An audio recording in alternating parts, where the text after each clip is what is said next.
Welcome back, grade 8. Today we'll be learning the last two laws in this topic, the zero and negative exponent laws.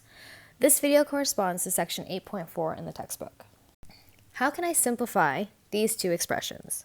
So let's take a look at the first one, and let's start by expanding this expression out. So what does 6 squared mean? It means 6 times 6, and that's being divided by 6 squared, so 6 times 6. So if we take a look at this, we have here 6 divided by 6, which is 1, and we have here 6 divided by 6, which is 1. So essentially, we also have 1 times 1, which we know is just 1. Now, if we use the exponent laws that we've also learned, 6 squared divided by 6 squared, they have the same base and they're being divided. So what does that mean? We would subtract those exponents. This subtract this. So if I did that, I would get 6 squared take away 2 for the exponents. And I would get 2 take away 2 makes 6 to the power of 0. So what have we learned from this? It means that 6 to the power of 0 is equal to 1. So looking at the second example, we have x to the power of 4 divided by x to the power of 4. So again, let's expand that out. We've got x times x times x times x over x times x times x times x.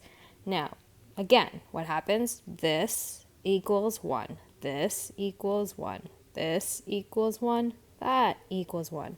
And essentially, we have 1 times 1 times 1 times 1, which again is just 1.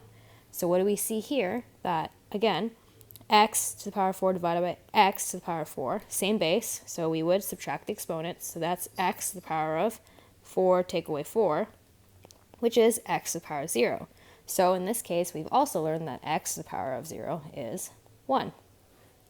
So this brings about the zero law, and our zero law has a general rule that anything to the power of 0 is equal to 1. So if we take a look at this first example, we've got 6 to the power of negative 8 times 6 to the power of positive 8. So when we are multiplying two exponents with the same base, we just add the exponents. So this is 6 negative 8 plus 8, which is going to be equal to 6 to the power of 0, which is going to be equal to 1. Then the next rule here, we've got x squared, all of it, to the power of 0. Well, it's a power to a power, so we multiply. So 2 times 0. And 2 times 0, or anything times 0, is going to be 0. So x to the power of 0. And x to the power of 0 is going to be equal to 1. Third example here, we've got negative 1.2 in parentheses divided by negative 1.2 to the power of 5 in parentheses. So we're going to subtract the exponents because we're dividing with the same base. So negative 1.2 to the power of, we've got 5 take away 5. 5 subtract 5 is going to be 0, so negative 1.2 to the power of 0, which again is equal to 1. The last rule we're going to talk about is negative exponents. And in these three examples, we're going to do an evaluation of these negative exponents. Remember, that keyword of evaluating means that we want an actual number. So it could be a fraction, it could be a decimal, it could be a whole number, but we want an actual number that we get from the expression.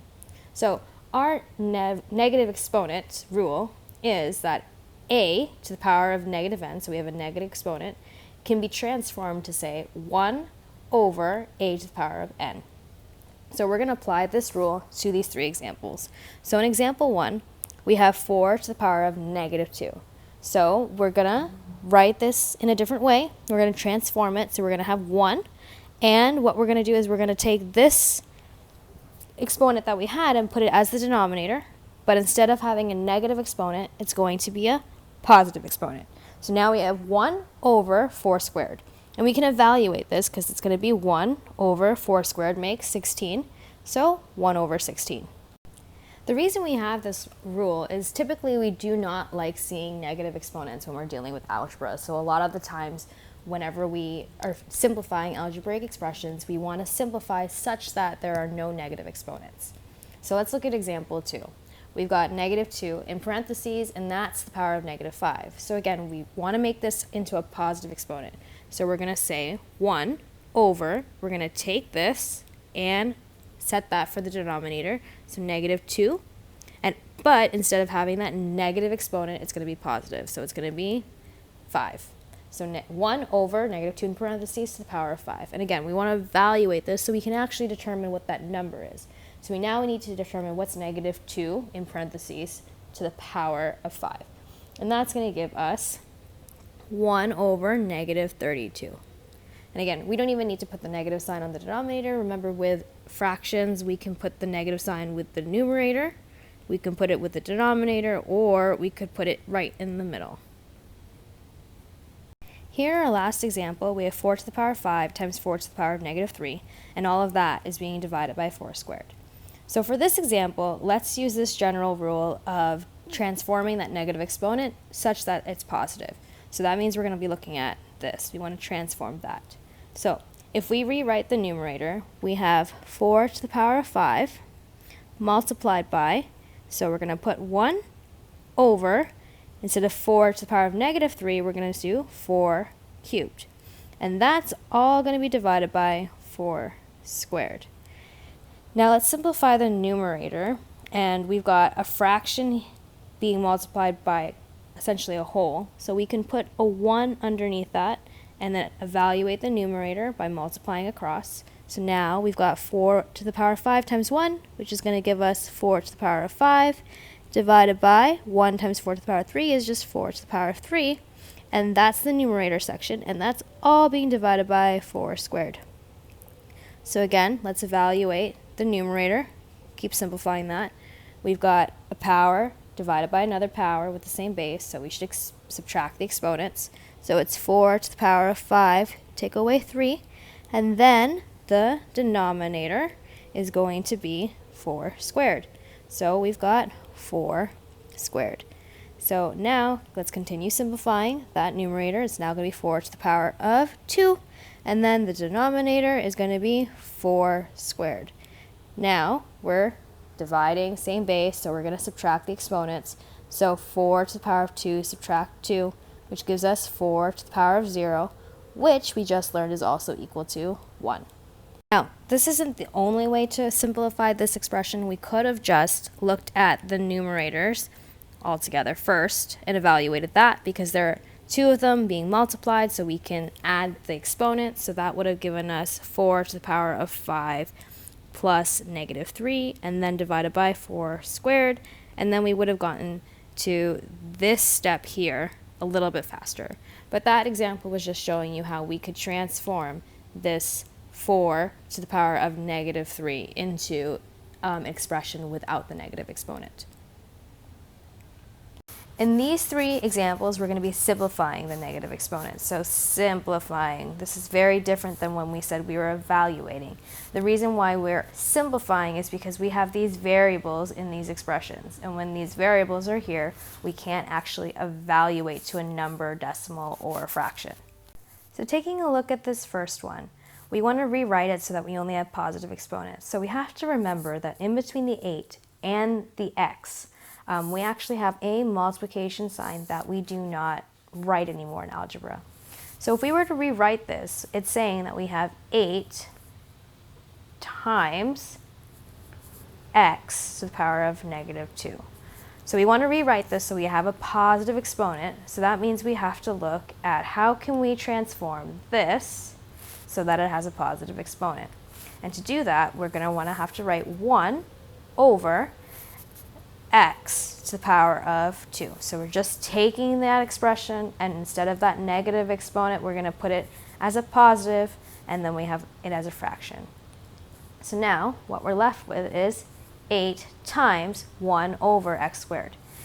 Now we have a whole number multiplied by a fraction, so I can put that over 1, and then I have 2 fractions and I can multiply across.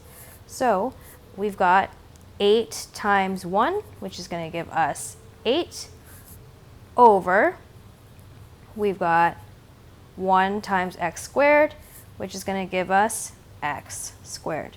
So to simplify this with a positive exponent, we have 8 over x squared. So taking a look at the second example, we have a to the power of 0 times a to the power of negative 10. So let's apply that 0 law that we learned at the beginning of the video, that anything to the power of 0 is 1. So we have 1 times a to the power of negative 10. Now, we want to transform this negative exponent into a positive one, so we're going to put 1 over a to the power of 10. So we're taking this expression, putting it for the denominator, but instead of a negative exponent, it will be positive, and then multiplied by 1.